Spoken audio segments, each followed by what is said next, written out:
Good morning. Good morning. What's happening, family? Welcome to the show. It is Michelle Bryant here at WNOV 860 AM, 106.5 FM. You are listening to Say Something Real. And let me just say, we 17 days away from the big day, hoping that you all are doing what you got to do because time is winding down. And I can honestly say this is the first time I have not finished all my Christmas shopping. I am in trouble. Mhm. That's good to hear. Did you say that's good to hear? Yeah. Why would that be good to I you? don't like people that get it all done and be sitting back watching you scramble. You know what I'm saying? And that's usually what I do. Mhm. When I'm out, I'm just out lollygagging, taking right. in the scenes, watching brothers sweat and picking up ugly stuff and telling them, put that back. You ain't got the grandson squared away yet? Put them house shoes back. She don't want them. Sir, that is a t-shirt. And just because it say DKNY on it, put that back. And laughing. And so now people will be laughing at me. You got your grandson squared away? Nah. Normally by this time I got him, in pocket, but I don't. I'm probably 75% of the way there. I'm terrible. I do gifts for him in sets. So like if he gets like, let me see, what time is it? 7:05. You're here in school now. Okay, so if he gets one thing I bought him was this like blanket thing that he can just throw around him when he's kicking it at the house. But the hood of it is made like Oscar the Grouch. So it got the whole garbage can top and Oscar's head, So then I wanted to get him the Oscar the Grouch book, from Sesame Street. And like, it'll be like 2 or 3 things. So I give packages for him to help him understand.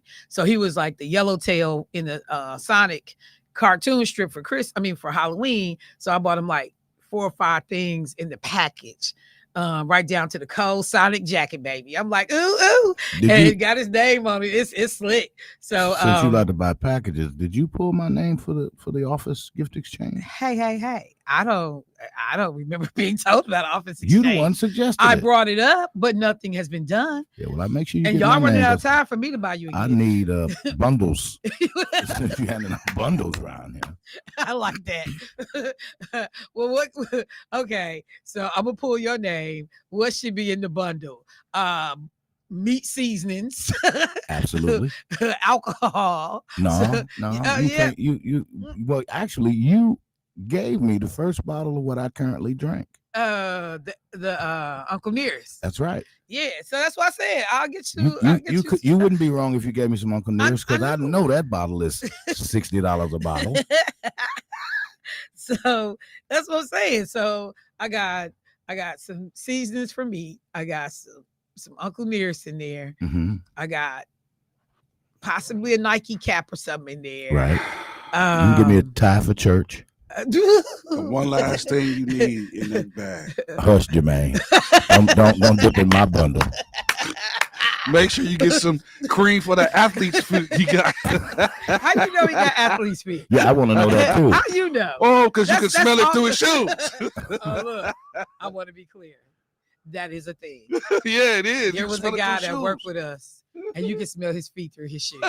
Oh, that's athlete feet. We was like, that's athlete. Oh,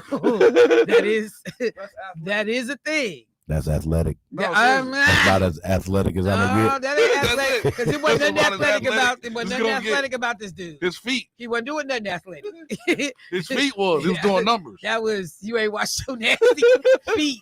Never.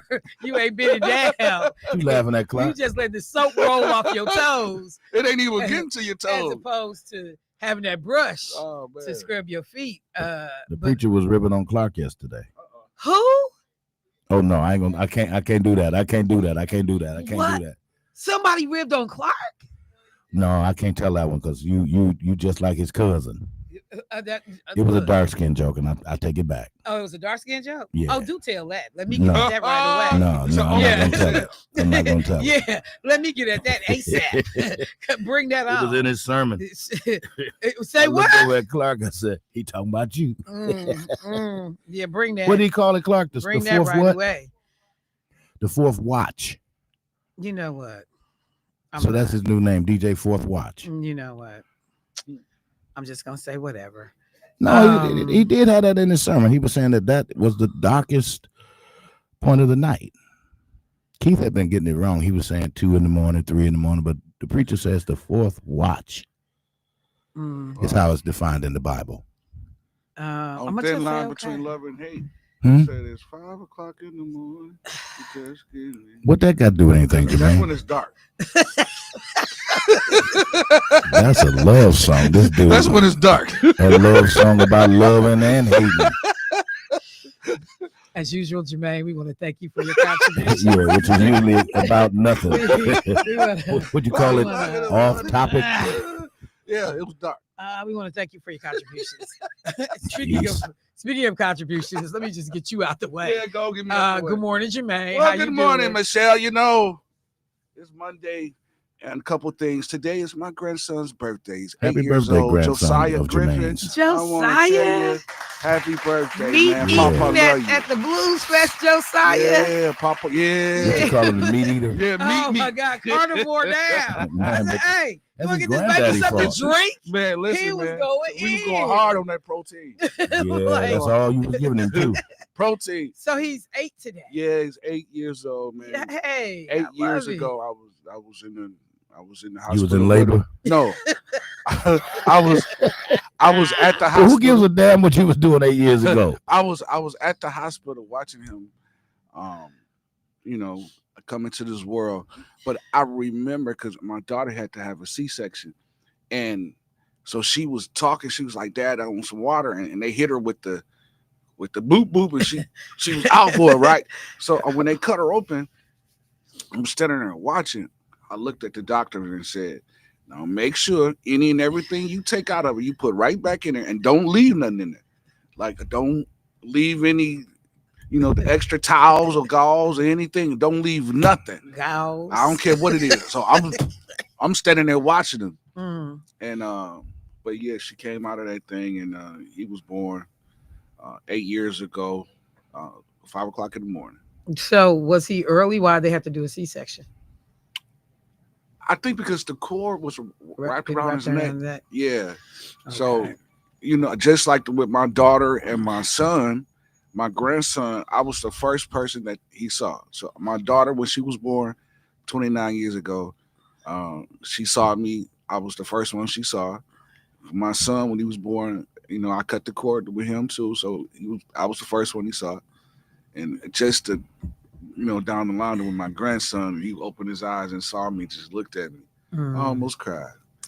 Yeah. You cried. I did. Almost cried. You cried. I did. And you know what I did? I sung this song. Uh-oh. Want to hear it? Here it go. It go like this.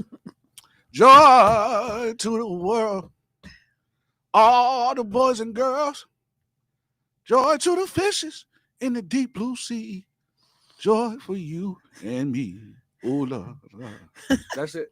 I need this to stop. I need joy to the fishes in the deep blue sea. Amen. Yeah, I need this to stop. Joy Charlie. for you and me. Amen. Charlie the tuna. Hey, it's the fish that was on the board that you press the button and the fish felt pop emotional for a moment. Yeah. Then It was it my went spirit. away. Yeah, he went south real quick. Joy. Then I lost the connection. Hey Clark, what you bro? Debo, how you doing today, sir? I am blessed and highly favored. Really? Yes, had a wonderful time in church on yesterday. Oh, wait, Debo. Go ahead. Deborah is listening. She said it's your grandson's golden birthday today. Yes. December 8th. On the 8th. Yeah. Okay.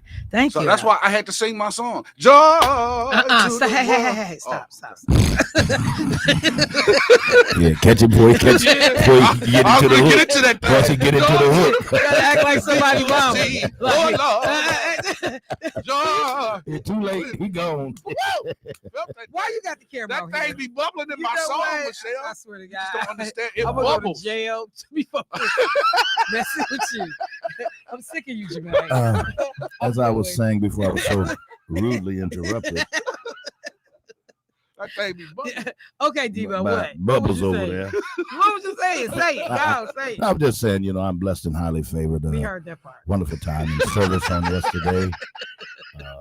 Did you go to church? Reverend Tim Rogers was in town, and boy, did he sing, and did he preach, and did he preach, Why do I and know did that he name? preach. Tim Rogers. The gospel legend Where is Tim he from? Rogers, Arkansas? Atlanta. You from Atlanta. Wait, Okay. Yeah, he's originally from Atlanta? he flew in from Atlanta yesterday. That's all I can tell you. So you don't know. I don't know where he's from. He's from Arkansas. He's from his mama. Oh, he's so stupid. Well, no, but he flew in from Atlanta is what they said on yesterday. He was actually supposed to be there for both services, and some delays with planes and so forth. He did make the afternoon service, but it was well worth waiting for. Just an awesome time in the Lord over there.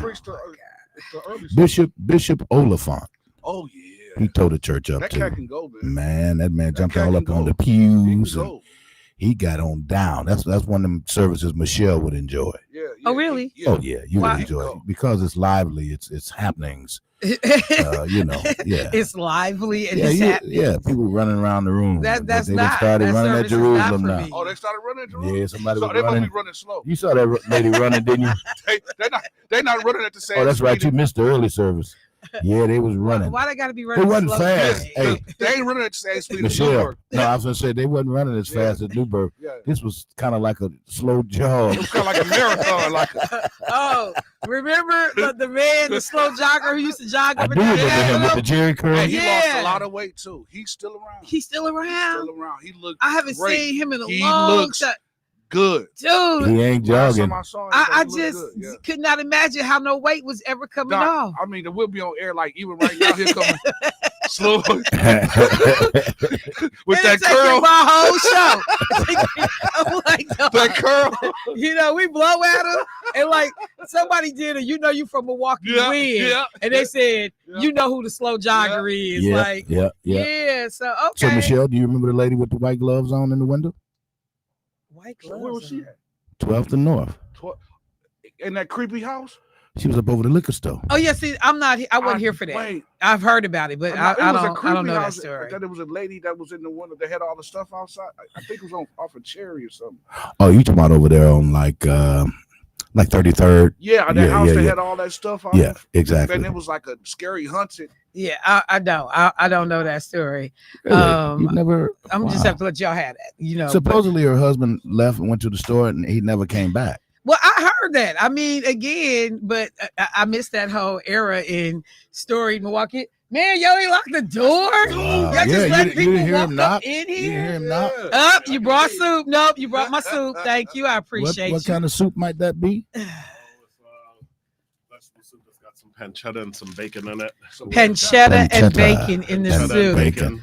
Oh, this is It's got a so. bunch of vegetables. This is Mhm. so I great. was supposed to have kimchi, but I bought fermented Korean radishes instead. So I had Can't to nobody chop hear them you up. way up Turn there, his man. mic on, man. I mean, is he You gonna got the mic throw all up? this Can somebody pick him up? exotic foods out Okay, there look, you wait, talking about? because we got it. Look, the chef came out the back like, wait, what we talking about? What's in this soup?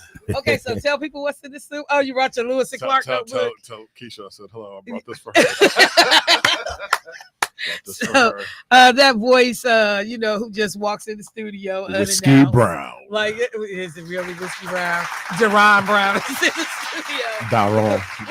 I can't You do can't- all of you that. can't. How you doing this morning, fam? I'm good, but why are we acting surprised? Like you I knew you was coming. You wouldn't expect. I told Jermaine. I said, Jermaine, it's gonna be a big dude at He the said, door. why are we acting 6'9", surprised? I told him I said it's gonna be a big dude at the door. Make sure you let him in. It was I like said that. it was like let me not see you in the morning. Let there not be no food. Oh, so they were Because threats. you made soup with pancetta in it, and I'm Yeah. like, I got It to is have tasty. some. Well, I'm looking forward to Yeah, it. and then you got bourbon chocolate chip cookies. I appreciate it. And then this is something we're going to launch next quarter. It's called Forbidden. It's a bourbon caramel apple cookie. Oh, Forbidden. It's a bourbon caramel apple, and then we're doing. I can't zoom on the cookies and stuff. You in the way, player. In the way. Yeah, no, set it down. Set it down in front of you, right? Not face down, man. Don't you want them to see the label? Whiskey Brown, right there. There it is. Help him out, Jesus. Help him out. Can you see the monitor right there? Look at the monitor in front of you. Okay, so now don't make that face. Stop that. Now Stop show me another Coolness cookie. Put is another always cookie over there. necessary. Now what is that? That's bourbon chocolate chip. This is bourbon. Can you turn around so we can see the label? Yes, sir. I tell you the same thing, man. But I thought you wanted to see the cookie. So they all the same cookie? No, different cookies. They don't have the face labels on them because I wasn't expecting the. Oh, to be displaying them? Yeah, he bringing me. WNOV shopping network. Yeah, he bringing me. Okay. You know, just what be at the house. I'm not so then, what's going to. Isn't that store. something with some brown chocolate in it over there? Yeah. So these are this is bourbon chocolate chips. So it's got 3 kinds of chocolate. No. That one right there by the mic that you just threw. Yeah. What is that Same one? thing. Bourbon chocolate chip. This has got 3 kinds of chocolate chip: milk chocolate, semi-sweet, and white chocolate. Okay, and then the soup, if you want to put that in the shot, please. For real, G-Mo. Really? Don't open my soup. Is you crazy? I mean, don't open my soup. The pancetta in there. You don't have to open it. There will man. be a fight on this screen. Oh, I already heard you tear the zipper thin. Don't open my soup. Don't play with my food. Don't open my soup. Exactly. I mean, I was about to just pull out my spoon and just. No, that's okay. You could just tell him. Oh, I thought he was gonna give samples. I mean, next time. That's okay, because it ain't gonna be the next time if you had opened my soup. Oh my really? God, you was getting ready to open my stuff. What is wrong with you? Well, it's good to see you. I haven't seen you in a minute. Yeah, it's good to see you too. Look like you about to go tackle the world. I mean, well, what Keisha say? The explorer. Y'all, he carry a journal with him, and Keisha be calling him Lewis and Clark, and say he be out exploring the world. Hey, so what's the last exploration? Where you been?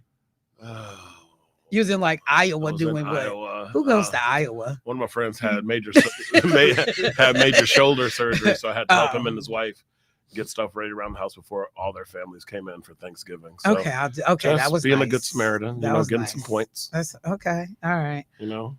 So any other travels that we can tell Keisha about? So what's in your journal, bro? Well, in the journal, let's see, we've got Manhattan Beach on the docket for the end of this month. Oh yeah, you're going there for Christmas? Yes, and then so I had to go look it up to see what was all the hype about. Oh so God, why do I need to go to Manhattan Beach? Because it's probably like the best beach community. It's pretty upscale, but it's very relaxing. Amazing restaurant. Oh, that sounded kind of bougie, just. It is, but so are you. So it's right up your alley. You can find an Airbnb or a hotel like right on the beach or a block away from the beach. But the restaurants are amazing. So what's the weather this time of year? 65. Still better than here. So that's what you're doing for Christmas? I believe so, if everything works out right. Some people are trying to just convince me to stay here, but that's selfish reasons. So that I can. Why are you looking at me? Because you're the one who want me to stay. Wait, Jermaine, she's talking about, well, if everybody's gonna be gone, you might as well just stay home and you got the house all to yourself. I mean, you can cook and for us, and there can be drinks and wine every day. I was like, oh, really? Like we 3-5 coursing it up. Bruh, I don't want people. You know your song, Jermaine. What do the lonely do? So we don't want that to be everybody. Whatever. You're so bogus for that. I'm just saying, if a brother is. could cook and wine and dine, I'm like, I'm there for it. I'm 100% there for it. And then January, trying to go to France. So really, yeah, like to go the French trip is new. I hadn't heard about that. Yeah. How long are we staying? We can stay as long as you would like. That's not the point. Wait a minute now. Did you hear that, Jermaine? You know. So gonna start it. Don't get hit in your eye. I'd like it to be a 7 to 10 day, but start at Aix-en-Provence and then go up to Paris. Did you just throw a little word in there? Just stop showing out. Like, what do you say, Jermaine? I can't stand black people. They gonna do just a little drop. But do it again, Jermaine. Since we supposed to be impressed, one more time, Jermaine. You say, we go to Europe and look. I love it. miss this. I miss this. Thank you. Come up in here with that. People kill me, man. Come up here with his nonsense. One more time. It don't matter. We go to Europe and then get what? What did he just say? Say it again, Duran. See, Aix-en-Provence, which is in the south of France, a nice little beach town. So what is it called? Aix-en-Provence. Provence. No. What was the word before that? Aix-en-Provence. AIX. AIX. AIX. X. AIX. Aix-en-Provence. Provolone.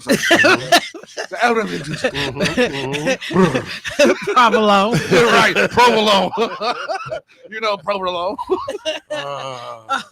I can't with you, bro. Oh, but you do know, while I'm here, What? you do know we're getting ready, hopefully, God willing, season 2 of the podcast drops. Oh, that's right. And guess who is the first episode? That episode has not It has aired not yet. aired yet. Okay. And it will be you and I. Yeah, that was January a good show. 7th. It was a good show. That was a good show. It was a good show. It was a good I wasn't show. sure if we were going to even make it to that show because that was, but I think it made it better. Okay. Yeah. Yeah, it was a lot going on. It was a lot going on. Well, and tell people what the podcast is. Whiskey with a Buddy. So it's myself, Whiskey Brown, and my friend Buddy Robinson. Every episode, we open up a new bottle of bourbon, whiskey, or scotch, and we pair it with one of our cookies from Whiskey Brown, whiskey spiked cookies. And then every other episode, I try to have a guest on. And Michelle was nice enough. I don't know if it was coercion or a gun to her head, but anyway, she's the first guest for the first episode of season and so 2. this is going to air January 7th. Yeah. You watched it? I've watched it. So just trying to get, all the hype up. We're going to start promoting, I think, just around December 20th, things like that. But yeah, I think I've watched it. I know I've listened to it at least once or twice because I do the copy. But I did watch it because there's a video component now. Well, we actually I can't have wait visual. to see it. Yeah. I'm just gonna say I'm really thrilled at the number of folks that I'm connected to that I now know who have started their own podcasts, and folks are, the topics are very subject matter, very, very interesting, diverse. So I was real pleased when you said you were gonna do it. Yeah. I got another brother whose show that I do, and I love his show. He cracked me up. He said his son was like, "You got Miss Michelle?" Like, what? Like, oh yeah, my daddy balling. And but his show is excellent. So I will look forward to that. I'll make sure I remind our listeners that that's happening on January 7th. Yeah, so Whiskey Wednesday. So boy, whatever. I got you. What's up with these little Santa tree hat things behind you? What is there to not to understand? I mean, I don't see one from Whiskey Brown. So do we? Do you have a show here? Oh, you have to have a show. I didn't understand what was going on. I wasn't reading. I was just seeing stuff. I just didn't see one that said Whiskey Brown. Are you offering me a show? Reading is fundamental. Are you offering me a show? Reading is fundamental. Are you offering me a show? Reading is fundamental. Can't nobody do this with you all the time. Yeah, they can. It's time to go to a commercial break. Oh, all right. Should I sing you out? After these messages, we'll be right. Wait. Take us out in French. Take us out in French. Go ahead. You want to flex? No. Go ahead. Take us out in French. I know you can. I could. Go ahead. Take us out in French. Nous retenons un moment, s'il te plaît. Ciao, au revoir. What else do you want me to say? I don't know. What did you say? I said we'll return in a moment. Okay, say it one more time. You say bye. Look, Nous retenons un moment. Michelle, can I ask this? Yes. Didn't I hear you say buenos dias? Buenos dias, who, me? Yeah. No, but buenos dias, ¿cómo estás hoy?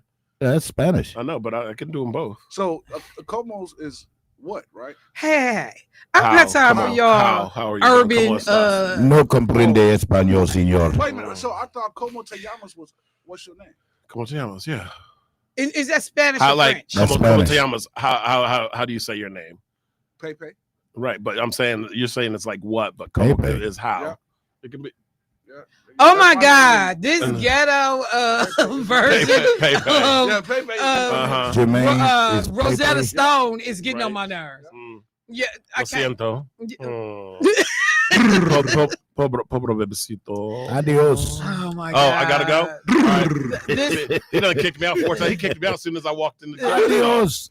That's fine. Again, this hood version of Rosetta Stone was brought to you by A&J Liquor. And we'll be right back. And Whiskey Brown cookies. There you go.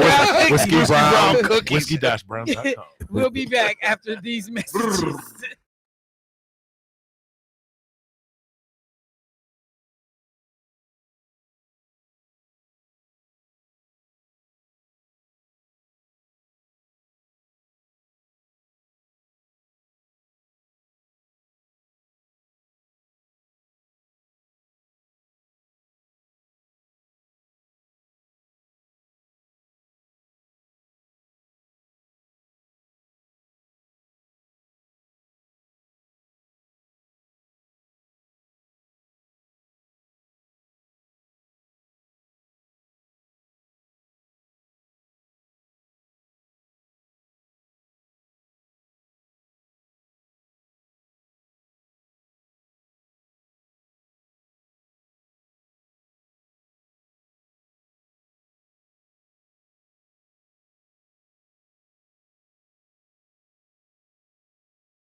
show. So I got a caller. Let me get them in real quick. And I also need to say good morning. Up, hold on, cut it off. I need to say good morning to a couple of folks that have hit me up on my cell this morning. Hey Shelby, what's happening, sis? Hope all is well. Tell the baby boy I send my love. Good morning, Miss Adeline. How you doing? Sure appreciate you. Hey Dion, what's going on, sis?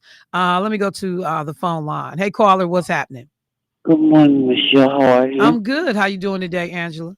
Oh, I'm doing great. I'm doing good. God is good. I'm calling because I'm sorry I didn't get back with you, but I got everything situated on that situation I want to speak with you about. Wonderful. Good news. Okay, so just calling to say good morning and let you know that. So good morning, Mr. Devo. Good morning, Mr. Rideout. You all have a blessed day. And no, Mr. Devo, I'm not going there today. You didn't say good morning to Clark Kent. Oh yeah, that's right. Who you with? That's right.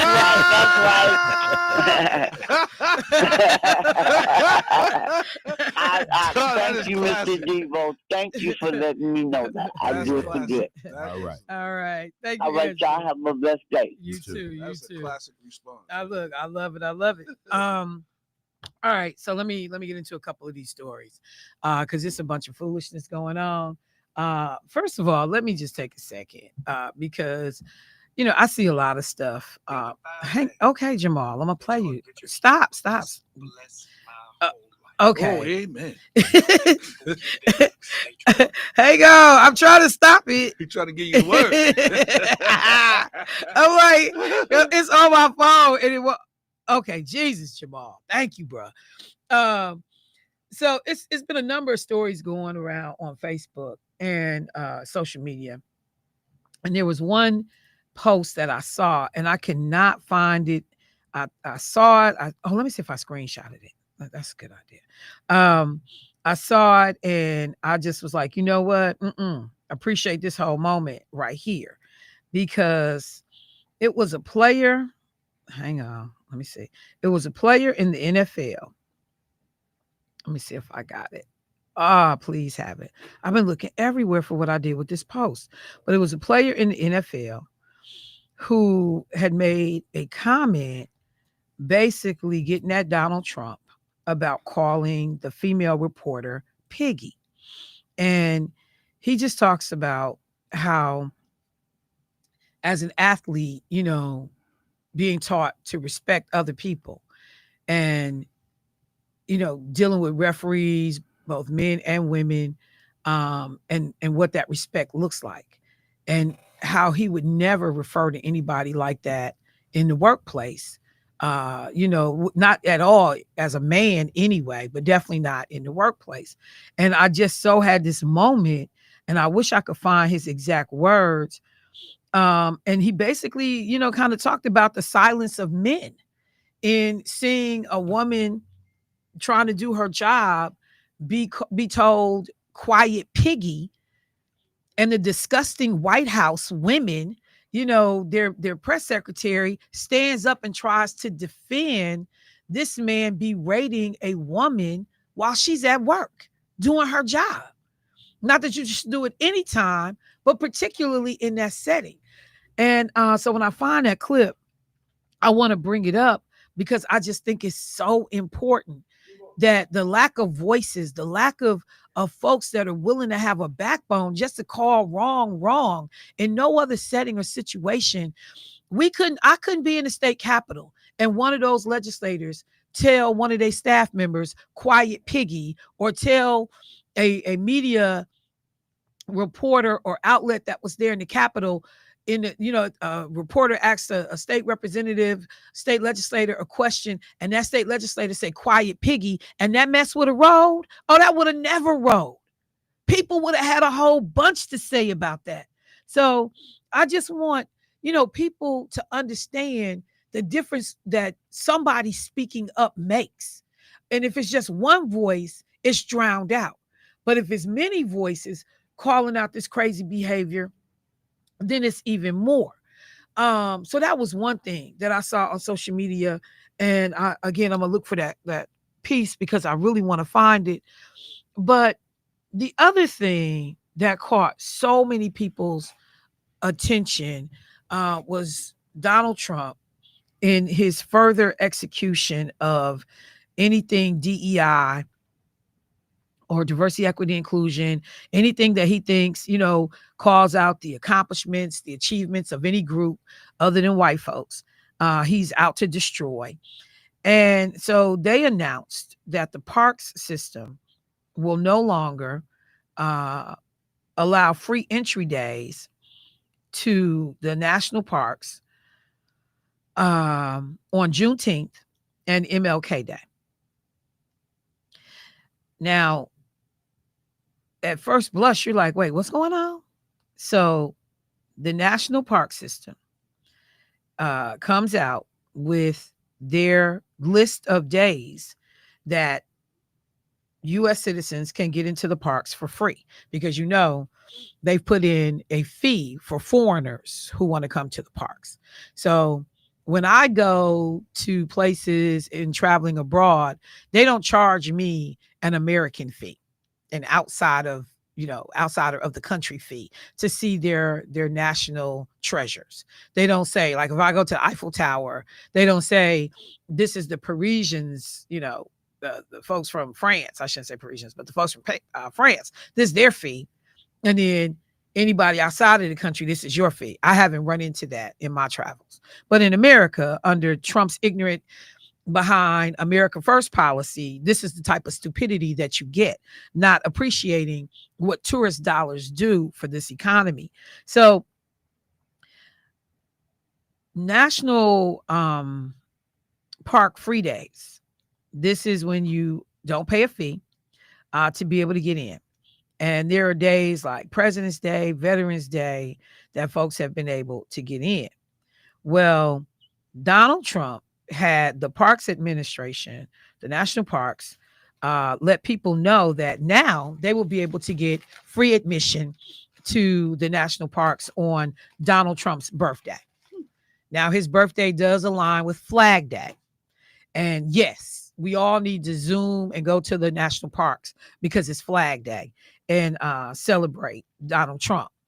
But we're going to exclude the day, Martin Luther King Jr. Day, which people have been able to get into the park free on that day. So we're going to exclude that day and literally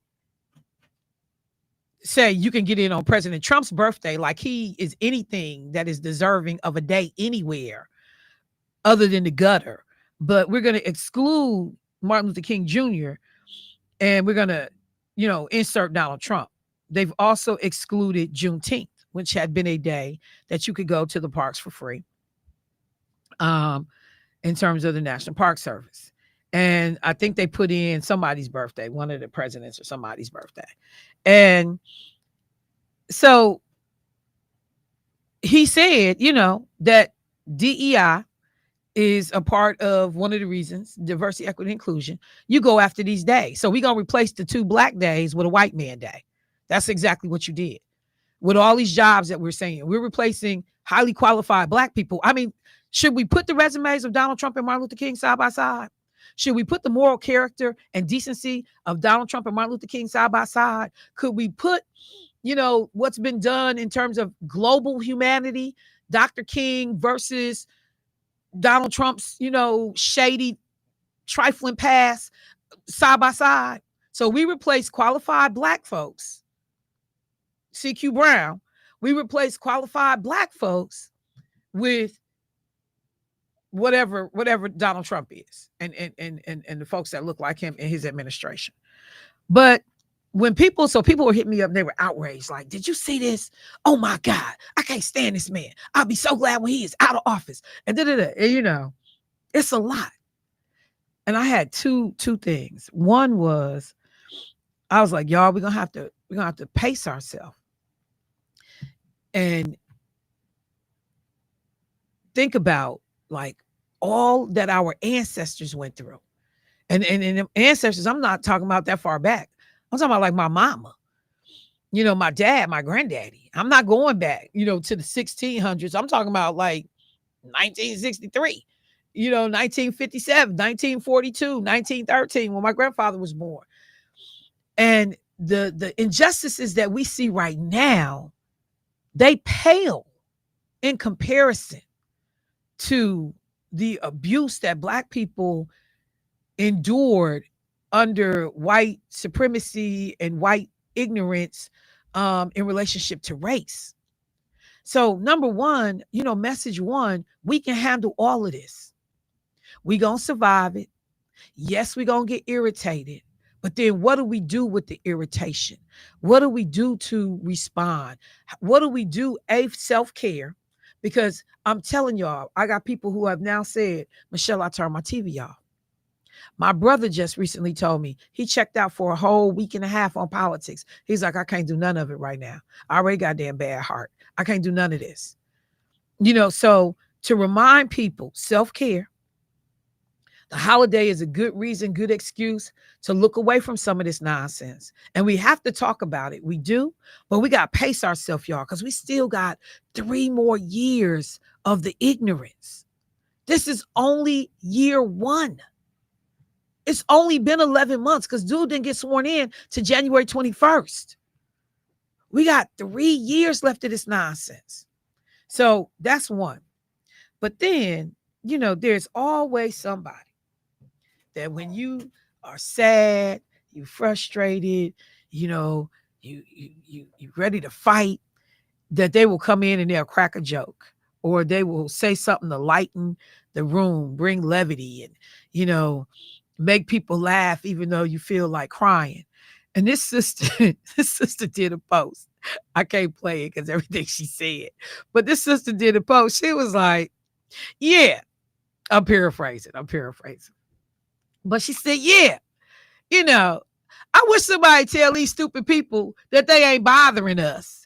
Donald Trump talking about we can't get into the parks on Martin Luther King Day and Juneteenth Day. If he knew anything about Black folks, he would know. None of us ain't at no damn park on King Day and Juneteenth. On Juneteenth, we at the parade. We at the Juneteenth, festival. We somewhere, with our people enjoying the music and the food and the culture. That's what we do on Juneteenth. Ain't nobody at no park. On Martin Luther King Day, it's cold. So that cut a whole bunch of us out from being in the park anyway, depending on where you live.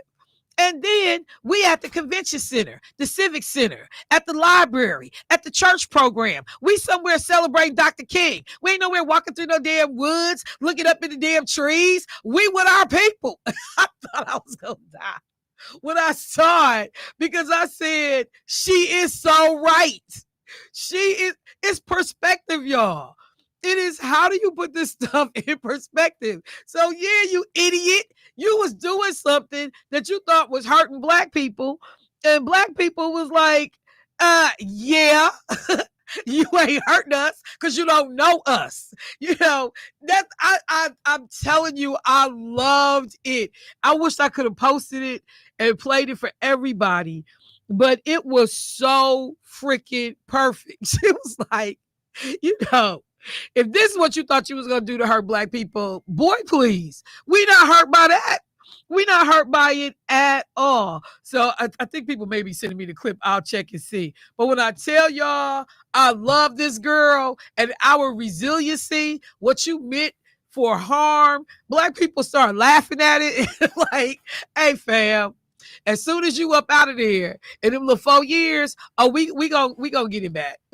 We gonna get back our days. We gonna get back. There will be a return to some degree of normalcy once you exit the building. And so I just wanted to tell people, and I'm gonna see if any of these clips are, or some of them, because a couple of people have now posted different ones, talking about it. But just the idea that folks stay up, that folks stay, hopeful, that people stay encouraged. And I thought that was a great thing that the sister had done to remind us. And you think about where we at Juneteenth. Anybody at no damn national park? You not. You somewhere celebrating. And the celebration is not in the park. So even though we appreciate the days, for people that live in obscure places that don't have a celebration, but the majority of us, We celebrate with one another. So stay encouraged. Now let me do this real quick, because the other thing that had folks just piping mad, hot. My phone was ping, ping, ping, ping, ping all weekend. I didn't even have my phone with me for a period of time. And when I got it back, I looked at it. I said, oh, yeah, the community is on 10 about what's going on with the Department of Education. All right. So just so we clear, Donald Trump has made it his business to dismantle the Department of Education. This was something that was specifically mentioned in Project 2025. One of the people who wrote this section of Project 2025 on the dismantling of education is actually working in the Department of Education and is advising the silly secretary from the wrestling place, the wrestling. And when they realize that you can't just wholesale shut down the Department of Education because you didn't create it, it wasn't an executive, situation, that there's some steps, then they began to shut down divisions, to furlough employees. They outright fired them, but then, people challenged these terminations, and they had to put people basically on furlough while these cases are being argued in court. But they've taken an axe to the department, and so they are farming out different departments to other federal agencies. So this program goes now up under U.S. Labor. This program now goes up under Health and Human Services, because he's trying to de facto get rid of the Department of Education. So one of the things that they did, they fired 250 people. Okay. This was that first round of firings. They fired 250 people in the division that looks at civil rights. So the Office of Civil Rights. All right. They fired 250 people. They have fired another round of people in the leading up to the shutdown. Okay. So in this department, there are roughly about 450 people. Only 60 people had not been given a termination notice or a layoff or you're fired over the weekend, and they got the notification in their email, do not report to work, or you can come between 8 and 9:30 to collect your belongings and get out of the building. There were only 60 people left in a department that houses 450 people. Okay. This is the Office of Civil Rights. But one of the things that they have found out, so that first 250 terminated back in March. They terminated 137 people in October during the government shutdown. So they had so this is December 8th. During the shutdown in October, the Trump administration gives a directive to the Secretary of Education to fire even more people. So they fire an additional or lay off 137 more people. Okay. All right. But one of the negotiations in getting the country open back up was they had to reverse those firings. Okay. Now, I don't know who put that provision in. I got to go back and do the research on that. But this is something that's happening in the background that many of us may not have been aware of or really had on our radar, paying attention to it closely, that in the midst of a government shutdown, you think this is the opportune moment to fire. And they did this in agencies all across the federal government, that we're going to fire people in the midst of this government shutdown. But if you know anything about the work of the Office of Civil Rights, this is where people deal with civil rights complaints. So everything from students who may have a disability, who are saying that the school is not doing everything they're supposed to do to educate them per law, anti-discrimination laws that need to be enforced, making sure there's equal access to educational opportunities for families who don't have the financial means to bring these costly lawsuits against school districts or even universities, because the Office of Civil Rights doesn't just do K-12, they do all of education. And so now these cases are backing up. Hundreds, if not thousands of cases are backing up, and people are waiting on a response or remedy. And the Secretary of Education or the Department of Education, they don't have the people to do it. They don't have the manpower. So what they decide is that they are going to issue what they called a return to active duty, or return to duty, I should say, a return to duty, in which they say, for y'all 250 people that got let go back in March, and these cases are winding their way through the court system, and you're still being paid by taxpayers, because, we in the middle of disputing this for you all to be able to be retained as employees, we're going to call all y'all back to work so that y'all can help address this backlog of cases in the Office of Civil Rights.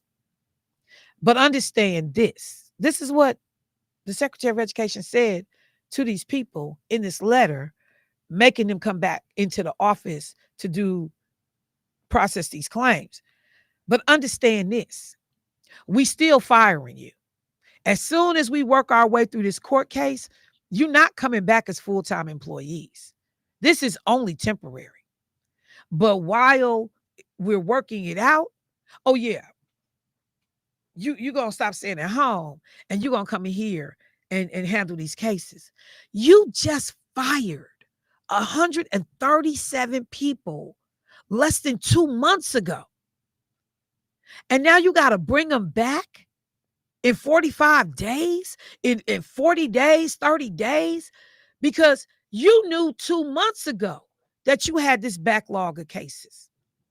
So the arrogance and the ignorance of these people, that they thought that you could gut a 450-person division down to 60 people and that work would somehow get done. It is asinine. This is the dumbest freaking administration I have ever seen.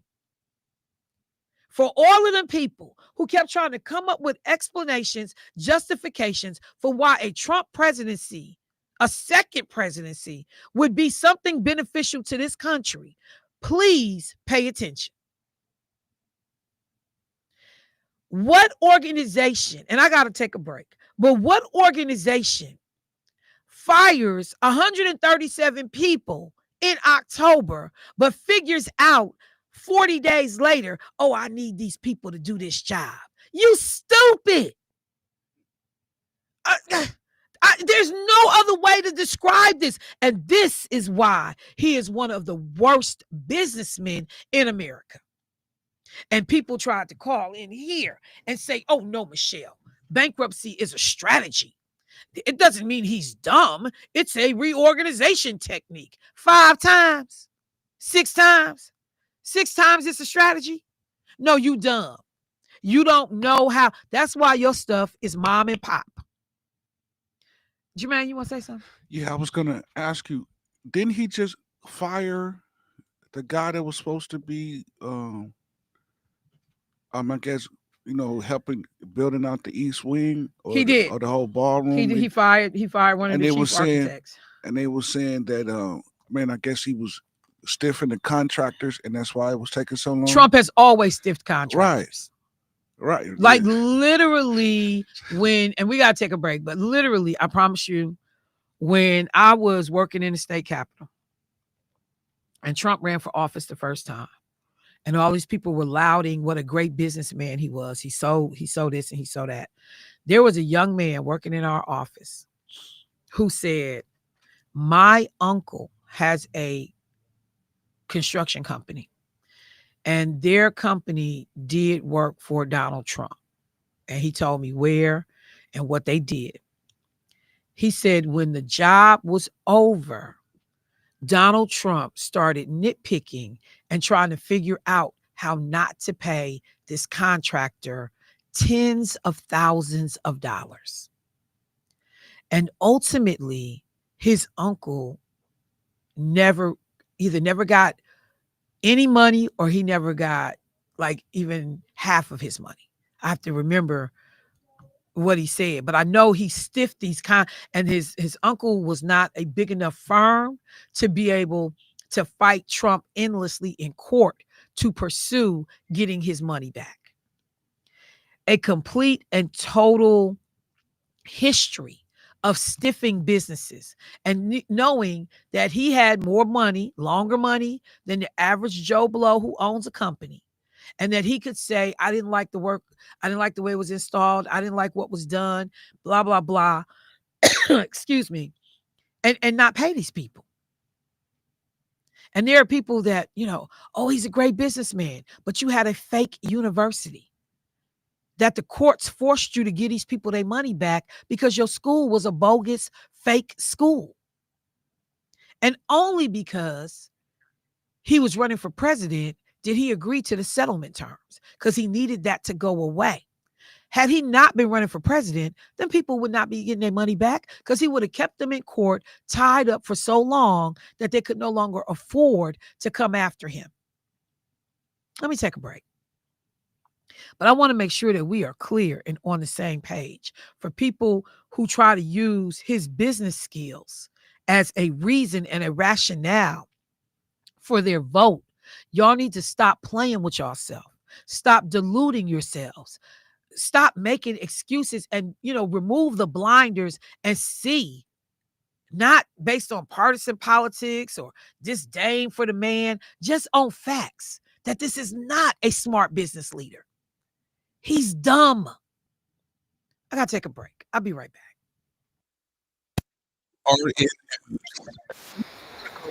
Shows growing frustration with the U.S. economy, especially among middle and working class Americans. The survey finds 6% of people say the cost of living is the worst they can remember.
All right, family. Welcome back to the show. So let me just take a quick second because there was a reference made to the fact that, Jermaine brought it up. Didn't Donald Trump just fire the architect for the White House ballroom that's being built? And so what I was able to look at, because I thought I had read it this way.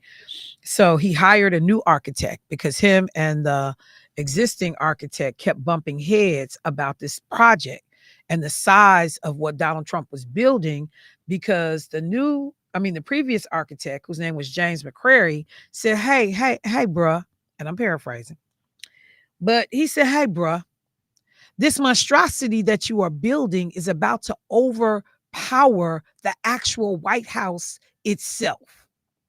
When you started the project, you said that the ballroom was going to be able to accommodate 500 people. Then you took the number to 999 people. You are now saying that you are building a ballroom that can house 1,350 people. How you go from 500 guests for the original design, blueprints, floor plan, to almost tripling that number to 1,350. So understand this. McCrary was further saying this footprint is now 90,000 square feet. The house where the president lives and entertains is 55,000 square feet. The West Wing, which includes the Oval Office and all the other spaces, is 40,000 square feet. So you are going to literally have a stupid ballroom that is almost double the size of the actual house where the president lives and the offices where the work is done. This ballroom is going to be as big as the entire rest of the White House complex. And he said, you stupid. This project is not starting out the way it was supposed to.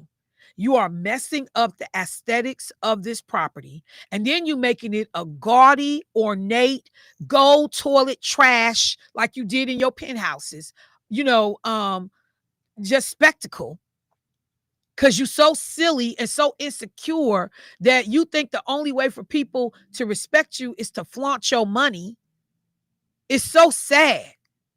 What do they tell you all the time? People with real money don't go around acting like, I got to put on a label. I got to put on an $800 this. You got to know what I got on. What I used to say about Herb Cole? Herb Cole owned the whole damn Milwaukee Bucks and was driving that whatever that car was I said he used to drive. He used to drive that old Buick LeSabre, wasn't it? Buick LeSabre. It's a brother that calls into this show who could tell me exactly about that car and Herb Cole. And had that same little trench coat on. And you know what I say?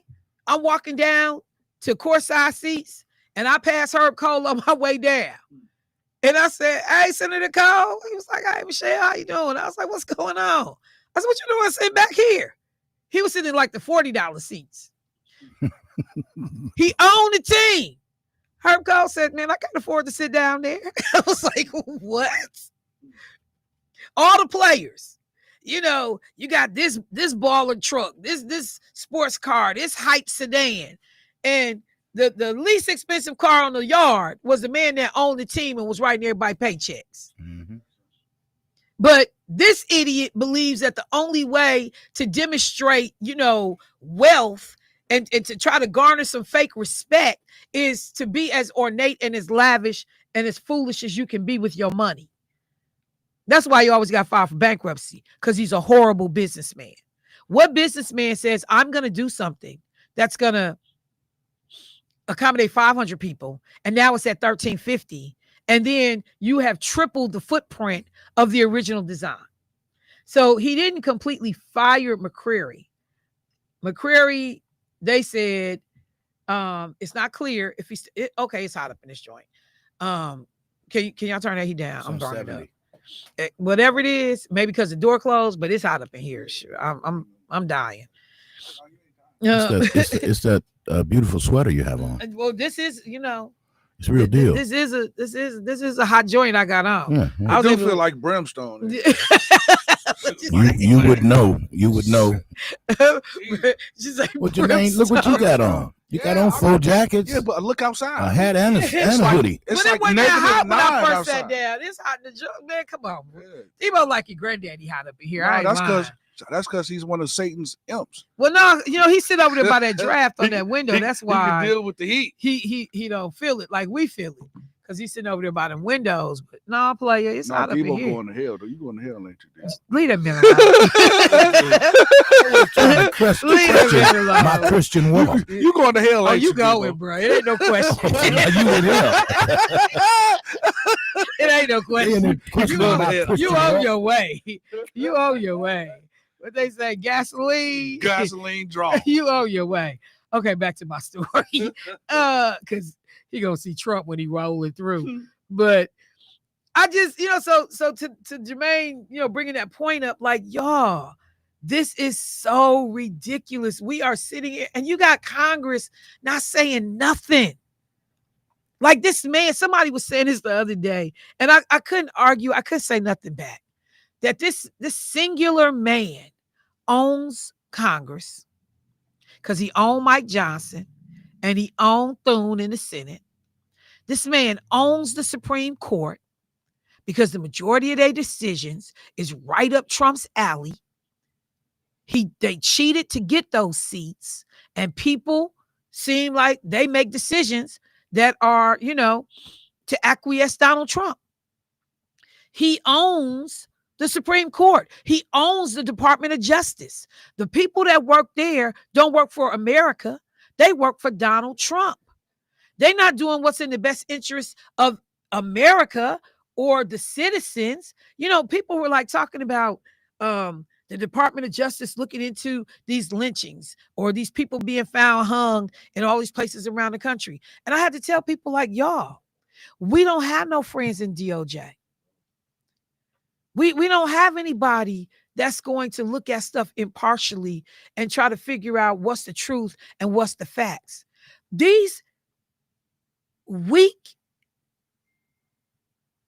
people have allowed one man, like on some levels, you can't tell America from some of these foreign countries that we talk about where we're fighting for democracy. You now have this individual spearheading Congress. And let me be clear. I know that there are a ton of like-minded people that support Donald Trump, who helped to write Project 2025, who are financing and bankrolling a lot of this ignorance and this hate. So while I'm making him the poster boy, I know that there are other people in the background that this is their agenda as well. But you literally have these people now trying to say that even if you are born in this country, that you may not necessarily be a citizen of the United States of America. The Supreme Court this past Friday agreed to take up one of Donald Trump's most contentious policies, perhaps to date, which was to review the American legal idea of birthright citizenship. This is a 127-year-old policy principle that we have used to determine somebody's citizenship in this country.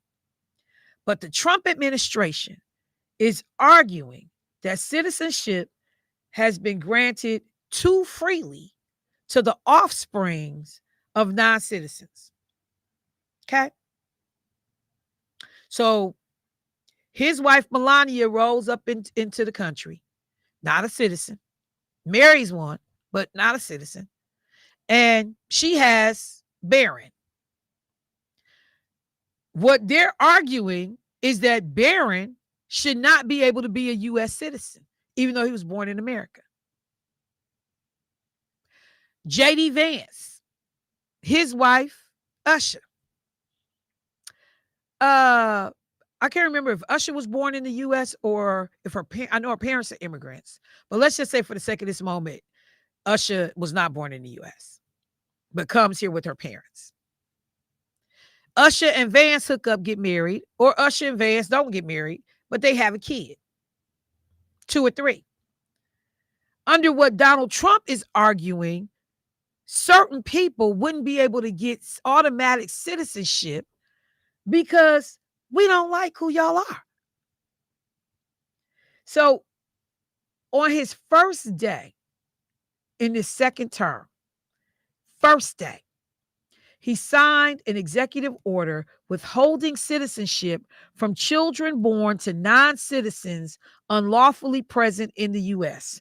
or non-citizens in the country on a temporary basis, such as tourists.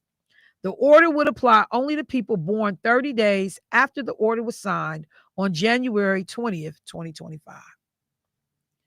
So let me think about this.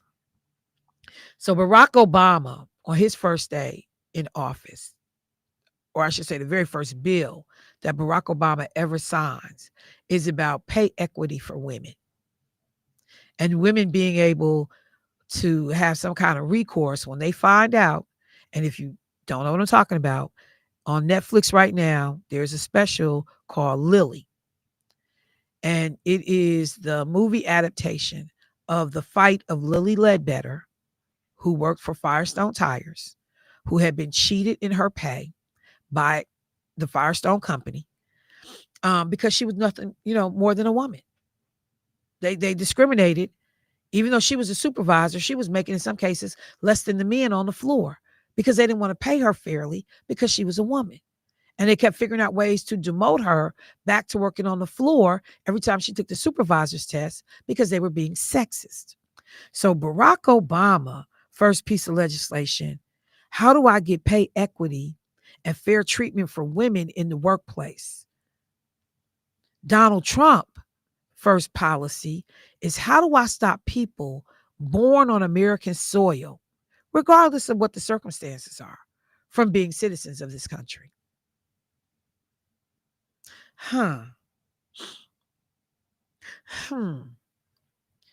This is the leader, though, that y'all wanted. This is the one who's going to make America great. So we're not dealing with policies that's impacting people on a day-to-day basis. We're just figuring out how to be racist and keep people out and how to shut the door.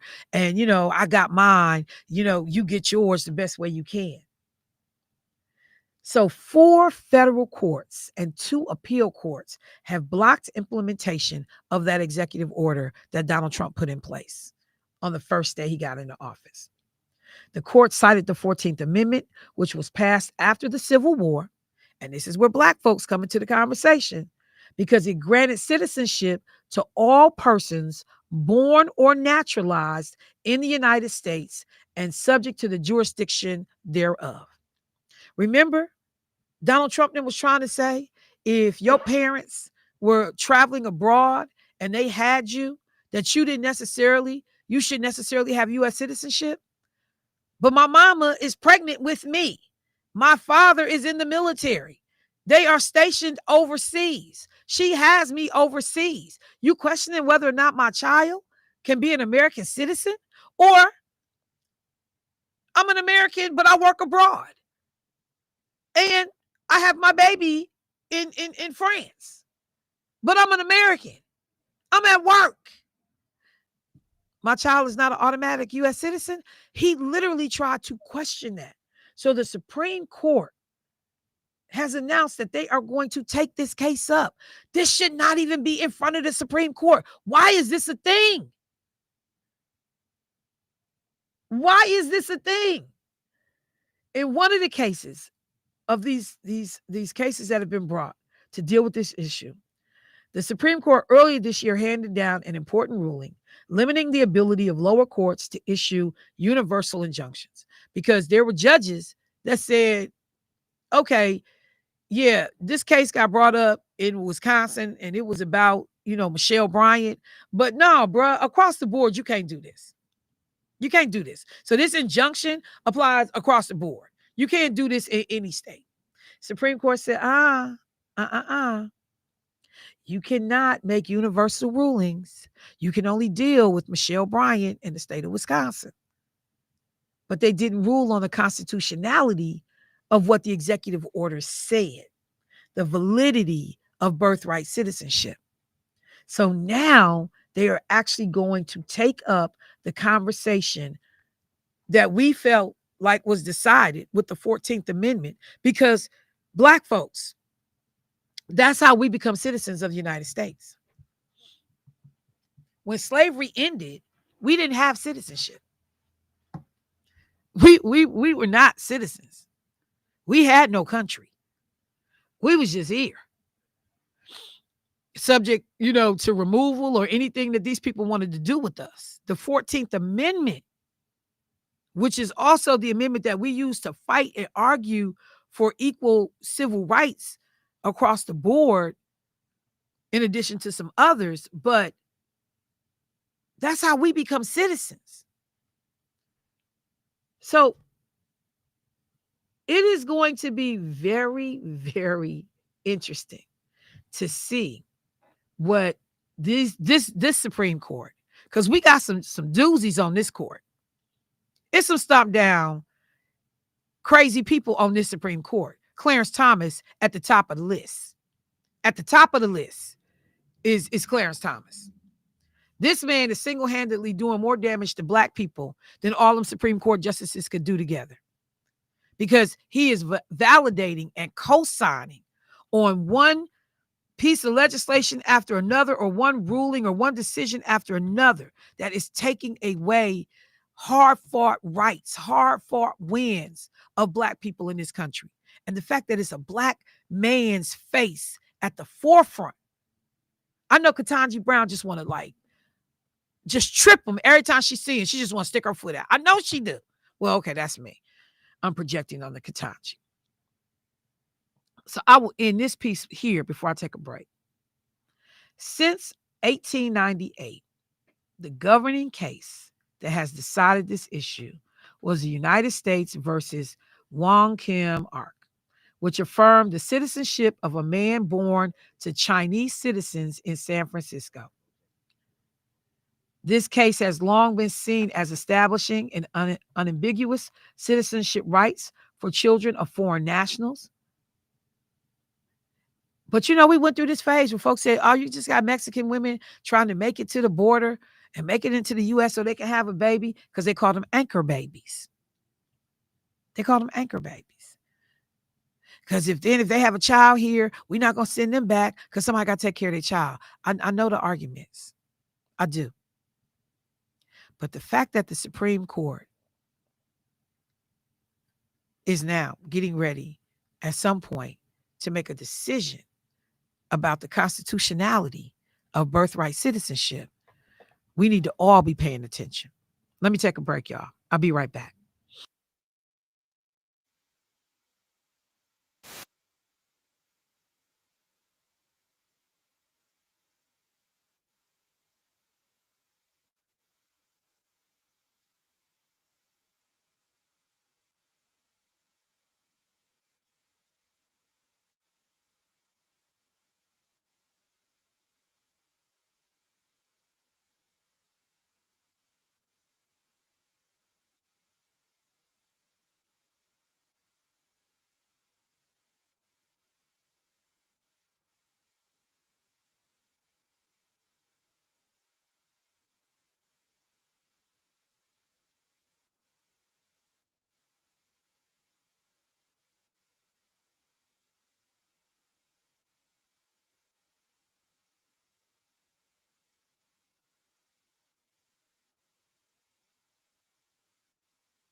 right, family, welcome back to the show. So I got a caller who held through the break. Let me get them in. Hey, caller, what's happening? Greetings. How you doing, sis, bro? What's going on, bro? How you doing today? I'm doing pretty good. You know, this issue, I keep telling people I appreciate the announcement so we can really think about stuff that's going on when you have presidents making such announcements saying we're going to look into this. I've always been saying is where's our people that's going to be the spirit of Thurgood Marshall and come together to bring their legal argument, because it was us, our people, African people, that brought the justice that is of America. We're the one that created in the foundation for justice and equality in this country. We're the one that argued and forced the argument of how you take a person's property or object and turn it into a free person. How do you make a thing turn into a free person? White people got upset and was mad because we were so successful in turning an object, their property, into a free person, that they was like, wait a minute, what about our other property then? If y'all gonna do that, we want our property, our business property, to become a person. So the same way you can abracadabra a thing to a person, you can go from a person to a thing if you argue it right in court. So the issue is who's arguing the 14th Amendment. If there's not nobody from Attorney Cheryl Eiffel's camp for the 14th Amendment, Center for Law and Democracy, I mean, those are the things we need to look at, because the Constitution is not clear, is vague, is just presumed. And that's what is going on, is that people are making assumptions on how the law is written, because there haven't been no serious enforcement or not a lot of publicity on cases that are won in our favor. So I think that's something that we need to really be aware of, is that we are the foundation of the law. And like Attorney Cheryl Eiffel says, is that the second founding mothers and fathers is us. Peace, y'all. All right, bro. I appreciate it. And no, you get no argument. You know, when he was talking, I kept thinking about the Citizens United case, in which corporations basically were given personhood, you know. So when he first says it, you like, come on, Shiar, what do you mean how a non-person becomes a person? And, you know, what you're saying. But think about that ruling in Citizens United. When we start talking about donations to political campaigns and contributions, and they started talking about the fact that these corporations could spend unlimited amounts of money and direct money towards contributions to federal candidates. Like, just think about like what we're doing. They call it dark money, you know, and what's going on in the background. So that was something that was the first thing that came to my mind. That Citizens United verdict or ruling, that this is crazy, that you would allow corporations and wealthy individuals to funnel money to 501c for nonprofits, giving money to these candidates and stuff. It's like madness, but it sounds crazy on the surface. But taking a non-person and making, or a non whatever entity qualified as a human being, and making them so. But what did I say? The story about the little girl that was playing in the movie theaters, I don't know if it's still playing, because it was not well advertised. But the little black girl who owned the oil wells, let me get this real quick. Owned oil wells. Remember, I talked about this baby, and I said Sarah Rector in 1913, at the age of 11, became one of America's first black millionaires after oil was discovered on her allotted 160 acres in Oklahoma.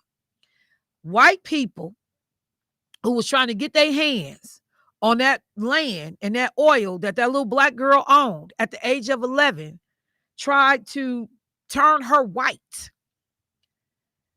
They first said that her caregivers were not capable mentally of taking care of her. Sarah's Oil. That's the name of the movie, Sarah's Oil. And thank you, Keisha.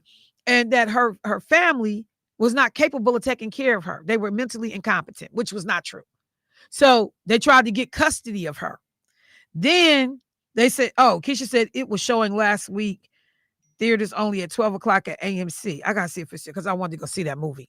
So, but then I knew I was gonna get mad. So that's why I wasn't rushing to go see it, because I knew I was gonna get mad. Then they try to change her racial classification to white. They literally tried to tell people that this black girl was white so that they could get control of everything that she owned. It is the crazy, but to Shiar's point about people just doing whatever they want to do and making up the rules to apply to them, and how you challenge that. Who's going to represent us? You know, when you think about Cheryl Eiffel and the work of folks, you know, connected to the NAACP Legal Defense Fund, you know, we talk about it today. Like, where are the next up and coming Thurgood Marshalls and Constance Baker Motley and, you know, Cheryl Eiffel's? Like, where is this next cadre of attorneys to be able to help us? Because people not focusing necessarily on this level of law. Tonight, I'm scheduled to go help with gift wrapping with the Wisconsin African American Lawyers Association. But I don't really know many of the lawyers that's in WAL. It's WAAL. I don't really know these people. But I saw they was doing something, and I was like, I want to go help. And so I signed up to go help. But you got to wonder, like, where is the next set of folks that are going to be, you know, on the front line, the vanguard of protecting civil rights of Black folks, ones that we thought we had been able to secure, and they're now eroding. So I wanted to make sure I mentioned that. But let me also say this. I wanted to go back because last week, somebody had called a show and said, Michelle, what's going on down in Alabama? Because they was talking about it. Dr. Carney was talking about it on Sirius XM, but I couldn't hear it. And I said, I don't know, but let me look and see what's out there. So I found the story about the University of Alabama shutting down the student-run newspaper that was done by Black students with the Black demographic as their audience. They shut down the female news magazine because it had females as their targeted demographic audience. And the school was so worried that this violated the Trump administration's DEI policies that they said, no, you can't have these. So that's what I thought was going on. But something about that still didn't seem controversial enough for me. So I kept looking over the weekend break. This is the story that I think that had everybody going ham. But maybe not. But I think this was it.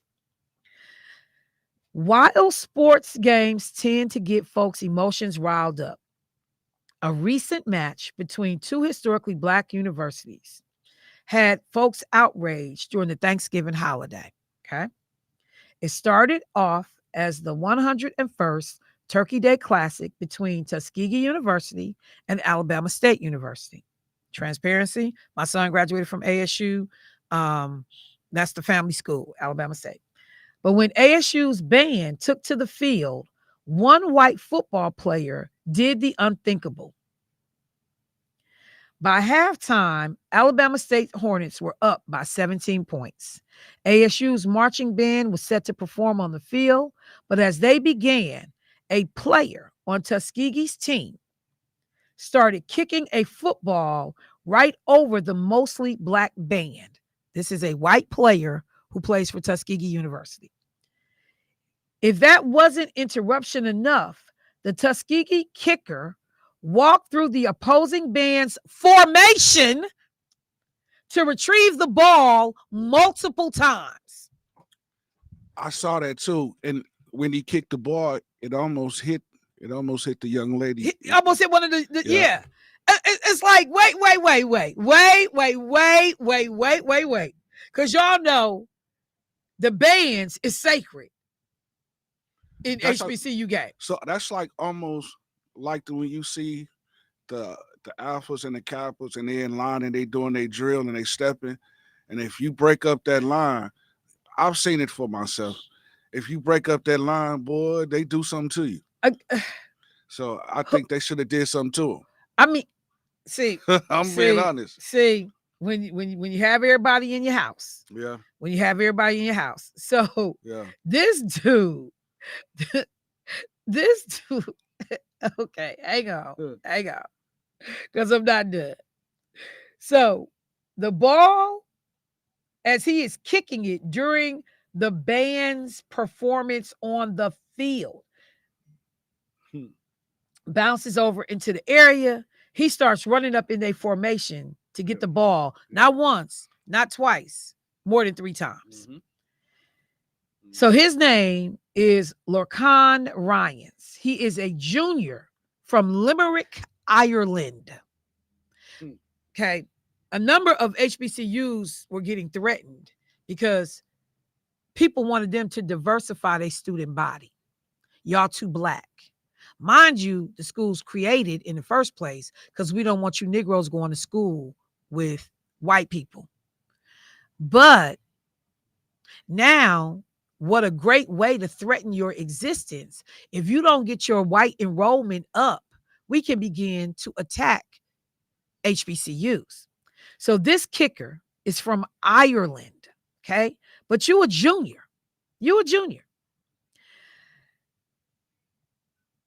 They said maybe he was upset that the team was losing severely. He continued to kick the football directly at the band, with one band member being hit at least once. He even pushed a band member to the ground as both teams watched in horror. The whole ordeal was captured on video, posted to TikTok. It was over 4 million views on the app. Outside of the blatant disrespect to ASU fans, this kicker from Ireland playing for Tuskegee then flips his middle finger at the crowd who started calling him out for his behavior. And I'm looking at the picture of him with his middle finger up at the crowd. But while he was able to return to the game as normal, folks online weren't letting him slide. He shouldn't have been allowed back into the game. And I'm trying to figure out who at Tuskegee didn't know what your player was doing and thought that this cat should be back on the field. That's why you Negroes need to learn how to train more black people to be kickers, because most kickers is white boys. Because it's not a glamorous enough situation, interesting enough, and so you don't have a number of black men that are kickers in the NFL. People were outraged. They could not believe it. The vice president and director of athletics at Alabama State, Jason Cable, condemned his actions and demanded that he be held accountable. The incident involving a member of the Tuskegee football team pushing a member of the mighty Marching Hornets at the conclusion of halftime was both unacceptable and unwarranted, is what the VP said. It in no way reflects the spirit of healthy rivalry and the character of either historic institution. So what did Tuskegee say? Tuskegee put out a statement that said, a Tuskegee University student athlete who displayed poor sportsmanship during the football game will face appropriate university disciplinary action. His behavior did not align with the standards outlined in our athletic department code of conduct and the student handbook of the expectations of a Tuskegee student athlete. Tuskegee University promotes integrity, sound judgment, and respect, values that guide our students both on and off the field. While our rivalry is built on healthy, spirited competition, it must always be conducted with dignity. This incident fell outside those expectations, and our disciplinary response will reflect that. Tuskegee, you can kick rocks. Because y'all knew what he did when y'all decided to let him come back in and finish that game. Damn what you talking about, Tuskegee. Finishing that game and having that kicker was more important than anything you just said in this statement. I'm not trying to hear it. People on Facebook, TikTok was like, Scholarships need to be snatched. He needs to be expelled. Like none of it lines up. None of it lines up. But see, you bring folks in, and the majority of kids come in and they fine. But you're not even from America. So I don't know what you're bringing with you from Ireland. But you over here getting an education and an opportunity. And this is what you do. So I'm not sure if Keisha just hit me up. She said that Jason Cable, the vice president over at for the athletic department at Alabama State University, graduated from Alcorn. She knows him personally. So, Jason should have been calling for old boy to be expelled. Somebody just need to call a thing a thing. They just need to say that, because that behavior was so out of order and out of pocket. It was crazy. It was absolutely, somebody said we always invite folks to the cookout. Exactly, y'all. But the schools don't even really have a lot of choice. They just don't.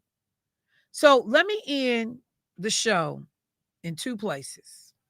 Number one, y'all know I'm not watching the NFL, but I still can read. I still can see highlight reels. I still pay attention. Shedeur Sanders.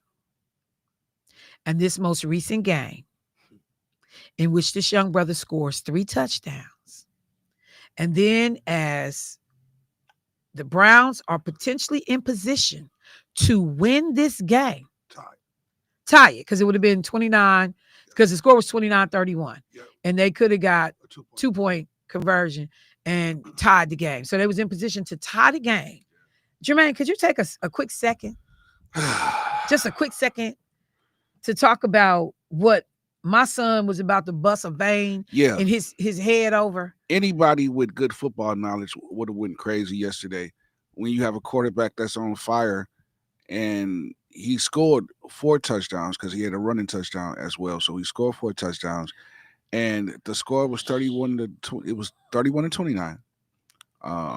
Fourth quarter, they had the opportunity to tie the game, but to back up a little bit, if they would have never went for the 2-point conversion the first time around, they would have just needed a touchdown and they would have tied the game. But since they didn't and they missed the 2-point conversion, they had to go for the 2-point conversion here. So instead of the coach leaving Shedeur in, who was on fire, this guy put in a running back and tried to run a wildcat play. And the wildcat is merely when the running back would throw the ball. The running back becomes your quarterback. And everybody is going nuts in the football world because they was like, why would you, in that play to tie the game, why would you take Shedeur out? But those people that really understand what this guy is doing, they know that this loss would fall on Shedeur's record. They know exactly what they're doing, which is what I keep talking about in relationship to this raggedy damn game. Shedeur had passed for 364 yards, 3 passing touchdowns, 29 rushing yards, and a score on the ground. This boy just entered an elite class of rookies because he was able to secure that many touchdowns as a rookie in a game. So with everything they have thrown this way, thrown this young brother's way, you still are now in this rare elite group of quarterbacks that was able to do what he did. You know that this kid could have handled this play, but you pull him out for this wildcat play with Keyshawn Judkins, and I'm just like, wait, so what? People call him like, oh, girl, you got to turn on. You got to turn it on. I went back to so I could look at Shedeur's face. Yeah. The level of disgust. But that little piece of y'all MFs ain't gonna break me. Yeah, that's what it is. That's exactly what it is. And excuse my language. But when I tell you I'm so tired of people acting like you don't see what I see in sports, and particularly in the NFL, and we keep making excuses for it. They dogging and dragging this boy, and any loss that they can get and hang around his neck to further their narrative that he is not a good player, that he does not belong in the NFL, that they can justify paying him these damn pennies that they paying him while making $250 million in jersey sales off this boy's back. Y'all keep on making excuses. They trying to teach him a lesson. They ain't trying to teach him no lesson. That's over. Yeah, that's over. The teaching of a lesson happened when you crippled his money. You drop him the 5th in the overall draft. Nobody acts like they want to pick this boy up. Then you're not even given adequate time to actually play and develop as a player. Then they put you in games where they know they're trying to embarrass you. Because they're trying to hurt your stock. If I can hurt your stock, it's going to hurt you for the future. Because then people will look at it like, oh, you washed up, you a bust, this, that, if I can hurt your stock. This ain't nothing but white man hate for this kid. What it is. That's exactly what it is. That's all this is. Exactly what it is. And for his father. That's all this is, y'all. Yeah. Like I just had to that hurt my heart so bad, because I'm getting, like updates on my phone when he's scoring, and it looks like, oh, okay, he on track. Yeah. My man, you about to do the thing. And then you do this nonsense at the end. They don't like black privilege. And that's where he comes from. He comes from a family that's been set, and the white people don't like that. They don't like that he's but when you got these white people like Johnny Manziel and all these other people that come from white privilege. You know what? And I was going to say, some of it's, I think it goes, other things can be added on to the privilege, but I think about Michelle Obama's brother over here at university school, Craig Robertson. So him and his wife get some disturbing information from their kids about some stuff that's going on at school. Mm-hmm. They go and raise the concerns with the school. Oh, yeah. The school put his kids out. Yeah. Like, how dare you, nigga, come up in here questioning what we do at university school? You need to be happy we let your child go. Yeah. Like, think about the brother-in-law of the first black president of the United States.